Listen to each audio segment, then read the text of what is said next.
আর মাত্র কয়েকদিন বাকি জাতীয় নির্বাচন। এরই মধ্যে জামায়াত ইসলামীর আমির ডাক্তার শফিকুর রহমান ঘোষণা করেছেন, যদি আমরা তথা জামায়াত ইসলাম ক্ষমতায় যায় তাহলে জাতিকে 5টি সুবিধা প্রধানত দেবে। আর সেই 5টি সুবিধার কথা শুনলে আপনি হয়তো বা চমকে যাবেন। এগুলো দেশের মেজর সুবিধা। তাহলে জামায়াত ক্ষমতায় গেলে কি 5টি সুবিধা দেবে, তাহলে চলুন আমরা দেখি। প্রথমে জামায়াতের আমির ডাক্তার শফিকুর রহমান তিনি ঘোষণা করেছেন, যদি জামায়াত ইসলামী ক্ষমতায় যায় তাহলে তারা 1 নম্বরে দুর্নীতিমুক্ত একটা বাংলাদেশ উপহার দেবে। দেখেন, বাংলাদেশ আগাগোড়া দুর্নীতিতে একেবারে ভরপুর। সেই 1971 সাল থেকে 2026 সাল এখনও পর্যন্ত দুর্নীতির থেকে বেরিয়ে আসতে পারেনি বাংলাদেশ। যদি বাংলাদেশ দুর্নীতি না হতো তাহলে এই বাংলাদেশ এখন থাকতো সিঙ্গাপুর কিংবা মালয়েশিয়ার মতো। তবে যখনই যারা যেভাবে ক্ষমতায় এসেছেন তারাই দেশটাকে লুটেছেন, দুর্নীতিতে বারবার দেশকে বিশ্ব চ্যাম্পিয়ন করেছেন। বাংলাদেশের প্রতিটি সেক্টরেই দুর্নীতি করে লক্ষ লক্ষ কোটি টাকা দেশ থেকে পাচার করে দিয়ে দেশটাকে ফুকলা করে দিয়েছে। অর্থনীতি একেবারে তলাজোড়া ঝুড়ির মতো বানিয়ে দিচ্ছে।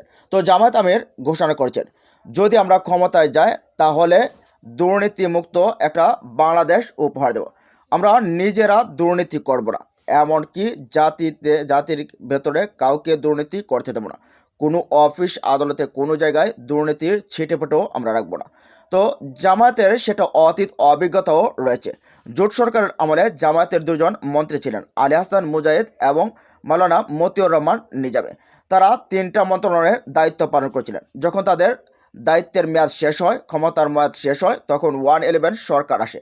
সেই সরকারের সময় আওয়ামী লীগ বিএনপির বিভিন্ন নেতাদেরকে দুর্নীতি দায়ে জেলে পুড়ে মনিউ এবং ফখরুদ্দিনের সরকার। কিন্তু জামায়াতের এই যে নেতাদের ব্যাপারে, মন্ত্রীদের ব্যাপারে আঙ্গুল তোলার সাহসও পায়নি এই 111 সরকার দুর্নীতির জন্য। তারা আগাগোড়ায় দুর্নীতিমুক্ত ছিলেন, যার কারণে জামায়াত আমির জোর দিয়ে বলছেন, আমরা ক্ষমতায় আসলে বাংলাদেশকে দুর্নীতিমুক্ত বাংলাদেশ করব, আর জাতিকে আমরা একটা দুর্নীতিমুক্ত একটি বাংলাদেশ উপহার দেব। তাহলে 2 নম্বরে কি রয়েছে? জামায়াত ক্ষমতায় আসলে দ্বিতীয় যে সুবিধাটা দেবে সেটা কি? ইতিমধ্যেই জামায়াতের আমির ডাক্তার শফিকুর রহমান তিনি নিজে ঘোষণা করেছেন, যদি জামায়াত ক্ষমতায় আসে, আল্লাহ যদি ক্ষমতায় এনে দেয়, তাহলে দ্বিতীয় যে বিষয়টি হচ্ছে সেটি হচ্ছে দেশের ভেতরে ন্যায় বিচার প্রতিষ্ঠা করা হবে। ন্যায় বিচার প্রতিষ্ঠা মানে দেশের একেবারে নিম্ন শ্রেণীর যে মানুষ রয়েছে তার জন্য যে বিচার, দেশের একেবারে আপ লেভেলে টপ লেভেলে যে মানুষ রয়েছে তাদের জন্য একই বিচার নিশ্চিত করা। যদি কেউ বাংলাদেশের এমপি মন্ত্রীরা তারা যদি অন্যায় করে তাহলে তাদের জন্য একই বিচার নিশ্চিত করা, একইভাবে শাস্তি বিধান প্রয়োগ করা। যেভাবে একজন নিম্ন শ্রেণীর মানুষ একই অবস্থায় একই অকারেন্স করে, তাহলে একই রকম বিচার তাদের উপর প্রয়োগ করা। জামায়াত আমির ডাক্তার শফিকুর রহমান ইতিমধ্যে বলেছেন, যদি বাংলাদেশ জামায়াত ইসলামী ক্ষমতায় যায় তাহলে ন্যায় বিচার প্রতিষ্ঠা করা হবে, কার উপর জুলুম করা হবে না, একের দোষ অন্যের উপর চাপিয়ে দেওয়া হবে না, বিচারহীনতায় জাতি ভুগবে না। এমনিতেই দেশের কারাগারগুলোতে বিচারহীনতায় এখনও বিচারহীনভাবে হাজার হাজার মানুষ অন্ধকার প্রকোষ্ঠে রয়েছেন। দেশে ন্যায় বিচার নেই, গরিবের উপর এক ধরনের বিচার এবং ধনাঢ্য ব্যক্তিদের জন্য আর এক ধরনের বিচার। গরিবের উপর হলে বিচার প্রয়োগ হয় আর ধনাঢ্য ব্যক্তিদের উপর হলে সেটা যেন 7 খুন মাপ। তবে জামায়াত ইসলামী ঘোষণা করেছেন, তারা যদি ক্ষমতায় আসে এমন হবে না, সবার জন্য একই রকম বিচার নিশ্চিত করা হবে। তো জামায়াত ইতিমধ্যেই 3 নম্বর যে সুবিধা দেবে সেটা বলে দিয়েছে। তারা বলছেন, বাংলাদেশকে একটা চাঁদাবাজ মুক্ত বাংলাদেশ আমরা ঘোষণা করব। আর এই চাঁদাবাজ মুক্ত বাংলাদেশ ঘোষণা করতে হলে অবশ্যই চাঁদাবাজিকে দেশ থেকে সরিয়ে দিতে হবে।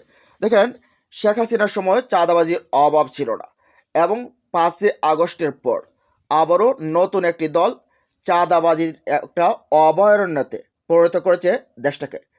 একজন ছোট্ট চা দোকানদারি থেকে একেবারে টপ লেভেলের ব্যবসায়ী, প্রত্যেকেই কোনো না কোনোভাবে একটা মহলকে, একটা দলের কর্মীকে চাঁদা দিতে হয়। আর এই চাঁদার কারণে পুরো জাতি আজ অতিষ্ঠ।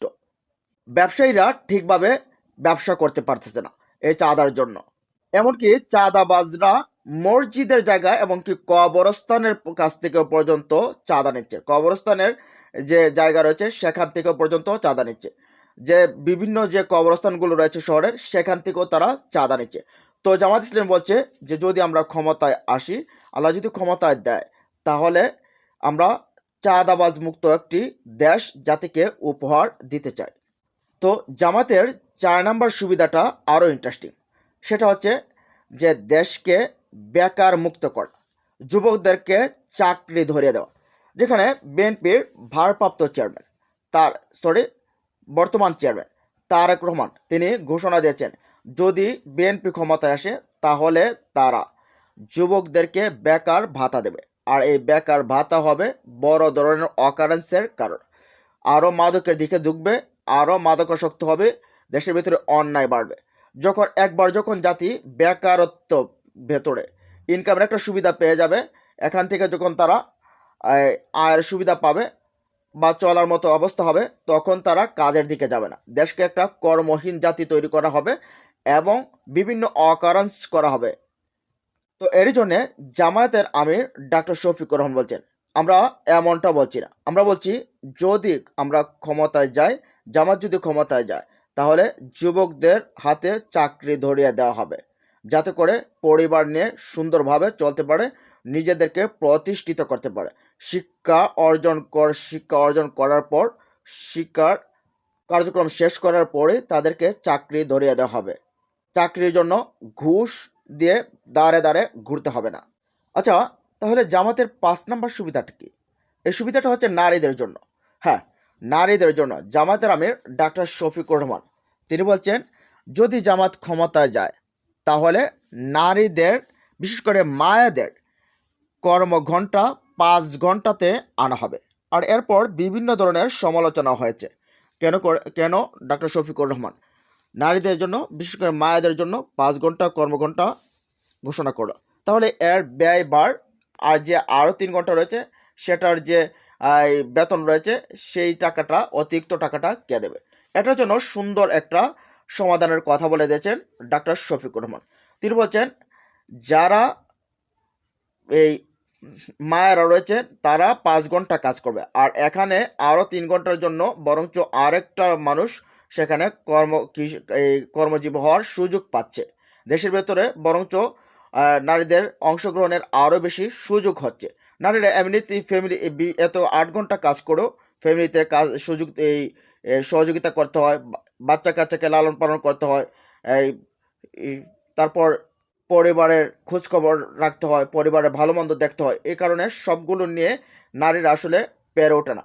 এর জন্য তাদেরকে কর্মঘণ্টা কমানো হবে এবং 5 ঘন্টার জন্য কোম্পানি মালিক তাদেরকে 5 ঘন্টার টাকাটাই দেবে, আর অতিরিক্ত 3 ঘন্টার টাকাটা তখনকার সরকার বহন করবে।